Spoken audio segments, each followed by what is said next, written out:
Hello everyone, video start करने से पहले छोटा सा इंस्ट्रक्शन। एसएससी जेईई के लिए बेस्ट बुक्स और टेस्ट सीरीज का लिंक मैंने डिस्क्रिप्शन में डाला हुआ है, उसे देखना ना भूलें। Now let's start the video. तो आज हम पढ़ेंगे थेवेनिन्स थ्योरम के बारे में, राइट। तो थेवेनिन्स थ्योरम क्या स्टेट करता है? According to Thevenin's theorem, a linear bilateral active RLC network. Linear मतलब आपको पता है, बायलैटरल भी मैंने आपको बताया था, एक यूनिलैटरल होता है, एक बायलैटरल होता है। एक्टिव और पैसिव एलिमेंट भी आपको पता है। आरएलसी नेटवर्क है विच contains one or more independent or dependent voltage and current sources, जिसमें डिपेंडेंट या फिर इंडिपेंडेंट करंट सोर्सेज या वोल्टेज सोर्स प्रेजेंट है। Can be replaced by single voltage source VTH in series with equivalent impedance R equivalent.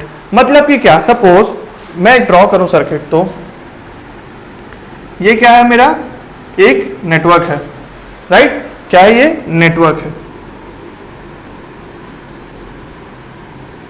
Right. इस network का suppose ये है इसका टर्मिनल्स। ये नेटवर्क चाहे कैसा भी हो, क्या होना चाहिए? वो बायलैटरल एक्टिव और आरएलसी नेटवर्क होना चाहिए, ठीक है, जिसमें एक और एक से ज्यादा इंडिपेंडेंट और डिपेंडेंट सोर्सेस हो सकते हैं। तो इस सर्किट को, इस नेटवर्क को मैं किससे रिप्लेस कर सकता हूं?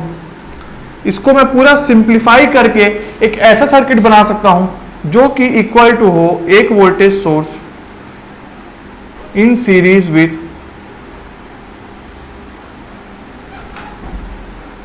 टर्मिनल्स, ठीक है। तो ये हो जाएगा मेरा थेवेनिन्स वोल्टेज और ये इक्विवेलेंट टू होगा मेरा RTH, या फिर इसको मैं क्या लिख सकता हूं, R इक्विवेलेंट भी लिख सकता हूं, राइट। मतलब कि एक लीनियर बायलैटरल, ठीक है, लीनियर को अंडरलाइन नहीं किया मैंने, linear bilateral active RLC network को मैं सिंप्लीफाई करके उसको एक voltage source in series with resistance से सिंप्लीफाई कर सकता हूं सर्किट को, ठीक है, किसी भी सर्किट को जो इस कंडीशन को सेटिस्फाई करे। उससे क्या होगा कि हमारा सर्किट सिंप्लीफाई होगा, तो कैलकुलेशन से इजी होंगे और हम बाद में जो भी एनालिसिस करना चाहें इस पे कर सकते हैं, ठीक है। इससे क्या होगा कि अगर हम यहाँ पे लोड कनेक्ट करते हैं तो लोड के वेरिएशन से हम बता सकते हैं कि उसमें कितना करंट फ्लो हो रहा है और हम पूरा एनालिसिस इजीली वे में कर सकते हैं, ठीक है।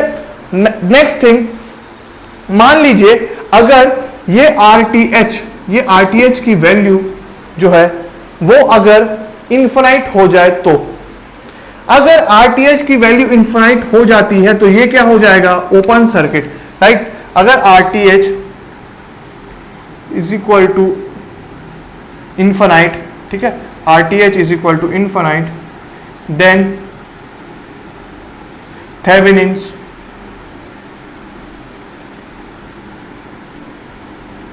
नेटवर्क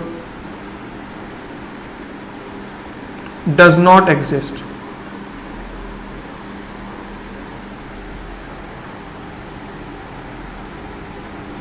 मतलब RTH की वैल्यू अगर इनफाइनाइट हो गई तो ये तो ओपन सर्किट हो गया। यहां पे अगर आप लोड भी कनेक्ट करेंगे तो ये सर्किट तो यहां पे वैलिड ही नहीं रहेगा ना, ये तो ओपन खुल जाएगा पूरा, ऐसा हो जाएगा, ठीक है।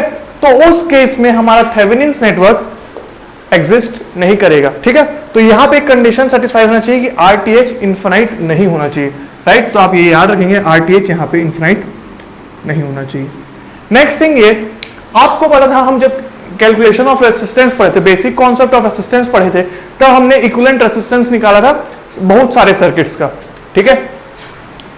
पर मैंने ये बोला था कि रेसिस्टेंस तो क्या है, प्रोपोर्शनलिटी कांस्टेंट है, वो एक प्रॉपर्टी है रेसिस्टेंस, ठीक है। वो कभी भी नेगेटिव नहीं हो सकता, वो कभी भी नेगेटिव नहीं हो सकता। पर जो थेवेनिन्स रेसिस्टेंस है ना, वो नेगेटिव हो सकता है। नेगेटिव हो सकता है मतलब जो फिजिकल क्वांटिटी वो नेगेटिव नहीं है, वो बस नेगेटिव क्वांटिटी, मतलब माइनस साइन, थेवेनिन्स रेसिस्टेंस का माइनस साइन हमें ये दर्शाएगा कि आपका नेटवर्क पावर सप्लाई कर रहा है, ठीक है। ये आप याद रखेंगे कि अगर थेवेनिन्स रेसिस्टेंस हमारा नेगेटिव आ रहा है तो इसका मतलब क्या होगा? सर्किट पावर सप्लाई कर रहा है। मैंने आपको बेसिक कॉन्सेप्ट ऑफ जब ओम्स लॉ बताया था तब उसमें भी मैंने पैसिव कन्वेंशन दिखाया था। जब करंट एंटर करता है रेसिस्टर के पॉजिटिव टर्मिनल से तो रेसिस्टर पावर एब्जॉर्ब कर रहा था, और जब नेगेटिव टर्मिनल में एंटर कर रहा था तो हमारा ओम्स लॉ कैसा था? V is equal to minus R I था, V is equal to minus R I था। तो उसमें ऐसा हुआ था कि सर्किट हमारा पूरा पावर जो था वो डिलीवर कर रहा था, क्योंकि करंट पॉजिटिव टर्मिनल से निकल रहा था। इसलिए आप ये याद रखेंगे कि अगर RTH इफ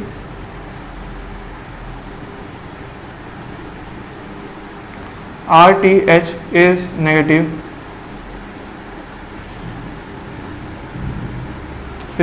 then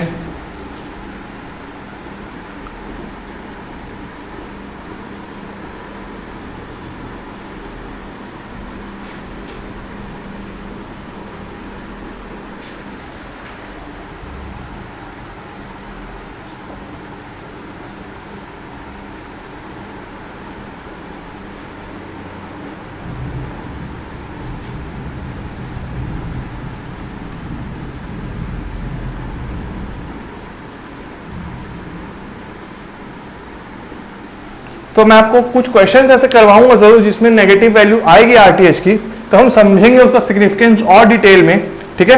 तो यहाँ पे हमने ये देखा कि कोई भी नेटवर्क को मैं एक सिंप्लीफाइड नेटवर्क में कन्वर्ट कर सकता हूँ जिसकी वैल्यू, जिसमें एक वोल्टेज सोर्स हो और सीरीज में एक रेजिस्टेंस हो, ठीक है।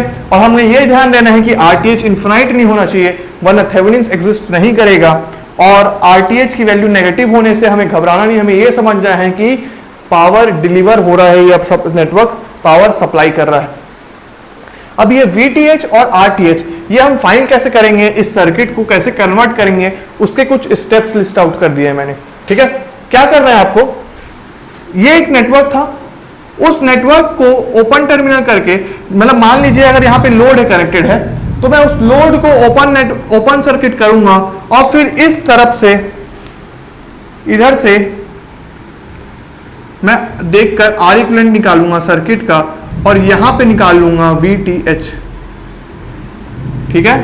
मतलब कि लोड टर्मिनल्स में कितना वोल्टेज आ रहा है वो मुझे निकालना पड़ेगा, जो मुझे बताएगा कि वो VTH के इक्वल है कि नहीं, और जो मुझे बताएगा कि VTH कितना है, और उधर से अगर टर्मिनल से मैं इक्विवेलेंट रेजिस्टेंस निकालता हूं तो मुझे RTH मिल जाएगा। तो इसका स्टेप्स क्या क्या होगा, open circuit the terminal and find VTH and RTH from the terminal. मतलब जहां पे लोड कनेक्टेड है उसको ओपन सर्किट कीजिए, वहां से आप आर इक्विवेलेंट निकालेंगे तो वो किसके इक्वल होगा, RTH के इक्वल होगा, और जो टर्मिनल्स के अक्रॉस वोल्टेज आ रहा है वो किसके इक्वल होगा, वो VTH के इक्वल होगा। अब क्या करना है आपको, ध्यान देंगे, जब आप VTH निकालेंगे तो भाई VTH तो हम किसी से भी मेथड से निकाल सकते हैं, KCL, KVL, नोडल, मेश, कोई भी मेथड करें, आपको बस टर्मिनल के अक्रॉस वो VTH निकालना है, ठीक है, वोल्टेज निकालना है जो VTH आएगा। पर RTH निकालते समय आप क्या करेंगे, inactive the independent sources while finding RTH and replace them with their internal resistances. मतलब अगर क्वेश्चन में मेंशन्ड है कि इस सोर्स का इतना इंटरनल रेजिस्टेंस है, तो आप उस सोर्स को डीएक्टिवेट तो करेंगे पर उसके इंटरनल रेजिस्टेंस को जरूर स्पेसिफाई करेंगे, राइट। तो इंटरनल रेजिस्टेंस से रिप्लेस करके हम फिर आर इक्विवेलेंट निकालेंगे, इंडिपेंडेंट सोर्सेस को डीएक्टिवेट करके आर इक्विवेलेंट निकालेंगे तो हमको RTH मिल जाएगा। अब नेक्स्ट केस आता है, ये वाला जो केस था वो बता रहा था जब सिर्फ नेटवर्क में सिर्फ इंडिपेंडेंट सोर्सेस कनेक्टेड है तब क्या होगा, ठीक है। अगर आपके सर्किट में इंडिपेंडेंट सोर्स तो है ही, पर अगर डिपेंडेंट सोर्सेस भी आ गए, तब मैंने दो मेथड्स बताए हैं आपको सर्किट को अप्रोच करने के लिए, राइट। तो पहला मेथड से देखते हैं क्या है। पहला मेथड में जो आपका जो VTH होगा वो एज इट इज होगा। VTH में आपको कुछ नहीं करना है, टर्मिनल्स को ओपन सर्किट करना है लोड के अक्रॉस और फाइंड करना है टर्मिनल्स के अक्रॉस कितना वोल्टेज आ रहा है, चाहे वो डिपेंडेंट वोल्टेज हो या ना हो, ठीक है।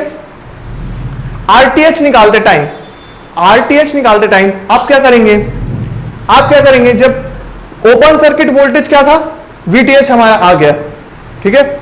जब लोड टर्मिनल्स को मैंने ओपन किया तो जो वोल्टेज मेरे लोड के अक्रॉस आया, टर्मिनल्स में आया, वो VTH हुआ। अब VTH होने के बाद अब मैं क्या करूंगा, उस टर्मिनल्स को शॉर्ट सर्किट करूंगा और उस शॉर्ट सर्किट पाथ से कितना करंट फ्लो हो रहा है वो निकालूंगा, तो मेरा शॉर्ट सर्किट करंट आ जाएगा। जब VTH और शॉर्ट सर्किट करंट निकाल रहा हूं, ये दोनों निकालते समय अगर मैं किसी भी सोर्सेस को डिस्टर्ब नहीं करता हूं, मतलब जो जैसा इंडिपेंडेंट सोर्स है वैसे ही एज इट इज रहने दिया, डिपेंडेंट सोर्स को एज इट इज रहने दिया, तो दोनों सोर्सेस को कुछ भी टच नहीं करने के बाद जो मेरा VTH और ISC आया, उसको जब मैं डिवाइड करूंगा तो मेरा क्या मिल जाएगा, RTH। थेवेनिन्स रेजिस्टेंस उस केस में मिल जाएगा। ठीक है, और मैंने यहां पे लिखा है कि डोंट डिस्टर्ब एनी सोर्सेस, मतलब इस मेथड में मैंने किसी भी सोर्सेस को डिस्टर्ब नहीं किया। ठीक है, नेक्स्ट मेथड 2, मान लीजिए सेम केस है, डिपेंडेंट सोर्सेस और इंडिपेंडेंट सोर्सेस हैं आपके। अब आपको दूसरे मेथड से भी जा सकते हैं। क्या करेंगे, ओपन सर्किट करेंगे टर्मिनल्स को, ओपन सर्किट किया, उस टर्मिनल्स के अक्रॉस एक वर्चुअल सोर्स अज्यूम करेंगे। वर्चुअल सोर्स हम जनरली वोल्टेज सोर्स लेते हैं। ठीक है, उसकी आप चाहें तो उसमें से +1 वोल्ट का वोल्टेज सोर्स का अज्यूम कर सकते हैं, या तो फिर वोल्टेज V वोल्ट का वोल्टेज सोर्स जिसमें से I करंट निकल रहा होगा। देखिए 3 केसेस हैं। एक मेथड 2 में RTH = V/I निकालना है। इसमें मैं क्या बोल रहा हूं कि एक जो आपका नेटवर्क है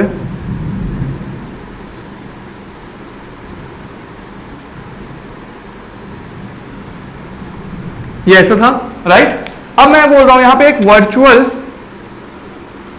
सोर्स ठीक है, वर्चुअल सोर्स समझ लो, जिसकी वैल्यू, जिसमें से करंट कुछ निकल रहा है, ये वोल्टेज है और यहां से करंट निकल रहा है। ठीक है, ये हो गया। अब मैं क्या बोल रहा हूं, एक केस क्या होगा कि आप वोल्टेज क्या समझो, V वोल्टेज समझ लो, और करंट निकल गया I। ठीक है, करंट I निकल गया।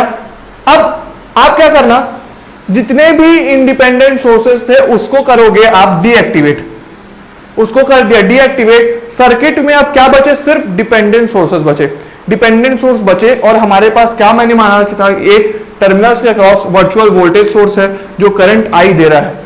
ठीक है, अब अगर मैं किसी भी मेथड को यूज करके मैं अगर ये बता दूं कि V/I कितना है, तो वो जो V/I आएगा वो इक्वल टू होगा मेरे RTH के।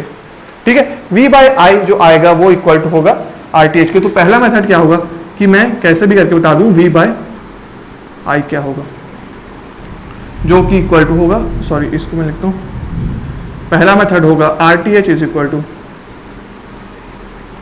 V/I। ठीक है, ये मेथड 2 का ही सब पॉइंट्स है ना, मेथड 2 का ही मैं सब पॉइंट्स है, तो उसको मैं या तो आप ये करें, पहले इंडिपेंडेंट सोर्स को मैं डीएक्टिवेट कर चुका हूं। ठीक है, मैं यहां पे लिखा भी हूं, inactive independent sources and assume a virtual source. एक वर्चुअल सोर्स अज्यूम किया हूं मैं, और इंडिपेंडेंट सोर्स को डीएक्टिवेट कर चुका हूं, और मैं वोल्टेज सोर्स की वैल्यू V लिया हूं, करंट की वैल्यू I लिया हूं, और मैं ये सोच रहा हूं कि किसी भी तरीके से अगर मैं V/I का रेशियो निकाल दूं तो मुझे पता चल जाएगा थेवेनिन्स रेजिस्टेंस की वैल्यू, राइट। ये केस थोड़ा सा कई बार कॉम्प्लेक्स हो जाता है। ठीक है, तो मैं क्या करता हूं, मैं शॉर्टकट ट्रिक ये लगाता हूं कि या तो वोल्टेज सोर्स की वैल्यू मैं ले लेता हूं 1, या तो करंट सोर्स की वैल्यू ले लेता हूं मैं, सॉरी करंट जो उसमें से निकल रहा है उसको वैल्यू ले लेता हूं 1 एम्पियर। मतलब कि क्या, अगर मैं वोल्टेज सोर्स इसको 1 वोल्ट का मान लूं, 1 वोल्ट का वोल्टेज सोर्स अज्यूम कर लूं, तो यहां पे V कितना हो जाएगा 1 और I कितना हो जाएगा I। ठीक है, तो अगर मैं, अब क्या है, अब मेरे को V/I रेशियो का, V/I का रेशियो नहीं निकालना है, क्योंकि मैं क्या मान लिया था, वोल्टेज 1 वोल्ट का मान लिया था। अब मुझे बस उस वोल्टेज सोर्स से जितना करंट निकल रहा है उसकी वैल्यू मैं किसी भी तरीके से फाइंड आउट कर लेता हूं, तो मैं उसका रेसिप्रोकल करूंगा तो मुझे RTH की वैल्यू मिल जाएगी। तो ये थोड़ा सा फर्स्ट मेथड से थोड़ा सा इजी पड़ता है। ठीक है, सिमिलरली अगर आप एक वोल्टेज सोर्स लिए, ठीक है, अब उसकी वैल्यू V थी, और आप ये अज्यूम कर लिए कि उसमें से करंट कितना निकल रहा था, उसमें से करंट निकल रहा था मेरा 1 एम्पियर। अगर 1 एम्पियर निकल रहा था तो RTH किसके इक्वल हो जाएगा, वोल्टेज सोर्स के वैल्यू के इक्वल हो जाएगा। मतलब कि क्या, ऐसा क्या वैल्यू लें कि उस टर्मिनल से 1 एम्पियर का करंट निकले, और उस केस में हमारी वोल्टेज की वैल्यू जो होगी वो RTH के इक्वल होगी।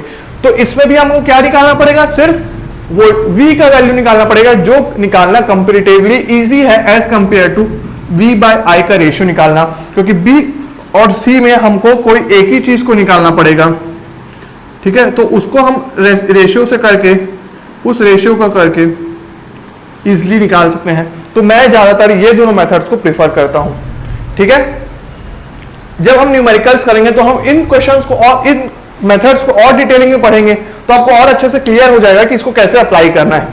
राइट, नेक्स्ट, अगर मान लीजिए कि ये तो कब का केस था, ये तीनों केसेस जो थे, एक तो इंडिपेंडेंट सोर्स था तो उसमें तो भाई हमको कोई दिक्कत होगी नहीं।